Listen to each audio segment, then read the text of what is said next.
Bonjour tout le monde, j'espère que vous allez bien, salut les gars. Alors on est parti pour notre petit pour et contre. Toujours entraînement aujourd'hui, on va voir s'ils sont d'accord avec moi ou pas du tout. La question étant, pour ou contre le squat pour tous? Est-ce que tout le monde devrait faire du squat? La grande question, est-ce qu'on doit tous faire du squat pour avoir des grosses cuisses ou des grosses fesses? Pas des grosses cuisses. Les deux, le squat pour tout le monde quoi, est-ce que pour tout le monde? Qui a attendu cuisse? Cuisses, les cuisses. Est-ce que tout le monde devrait faire du squat? Voilà, la réponse est en 3, 2, 1. Oh, mais j'en étais sûr celui-là. Ah, moi je suis à l'envers, mais j'ai mis pour. 2 pour et Un contre. Commençons par l'accusatoire, allez-y. L'accusatoire. L'accusatoire, je sais Très pas. joli mot. Très joli. Déjà, sa question, on devrait avoir le temps de préparer avant.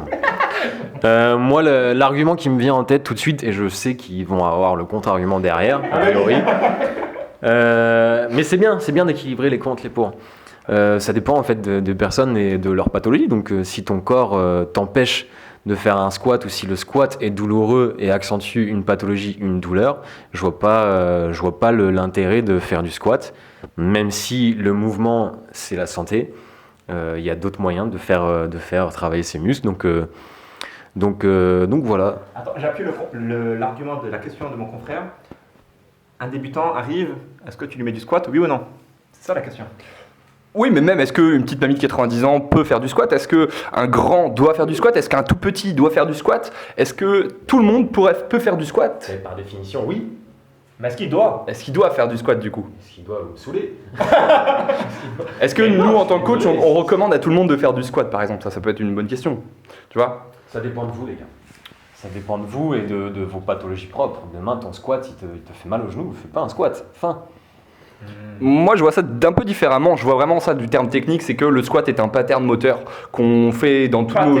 Ah, j'aime bien le pattern moteur. C'est Kelly Starrett de Becoming a Super Loper. Et du coup, désolé, j'ai lu ce livre, ça me plaît beaucoup.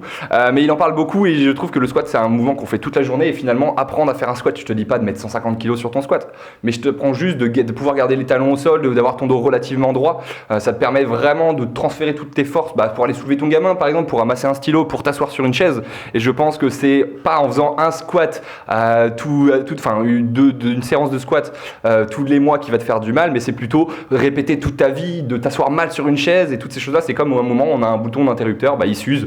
Et je pense qu'on devrait tous maîtriser le squat. Est-ce qu'on devrait tous en faire non-stop? Non, mais on devrait tous maîtriser le squat. Exactement. Je suis tout à fait d'accord dans le sens où c'est un mouvement très fonctionnel, polyarticulaire, l'un des meilleurs mouvements.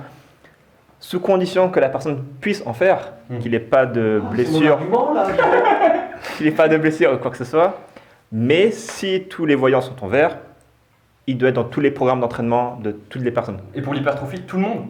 Peu importe l'objectif, hypertrophie, perte de poids ou quoi, c'est un mouvement vraiment fonctionnel qui booste tout ce qui est production d'hormones. Il y a tellement de bienfaits par rapport à ça que si tu peux en faire, tu devrais en faire. Ouais. Après, si tu l'aimes pas, non, t'en fais pas. Mais si tu peux, why not? Si t'as les segments pour fessiers ou quadriceps, effectivement, c'est un bon exercice. J'avoue. Ok, on est pas mal. Et toi, tu es pour ou contre? Dis-le nous en commentaire.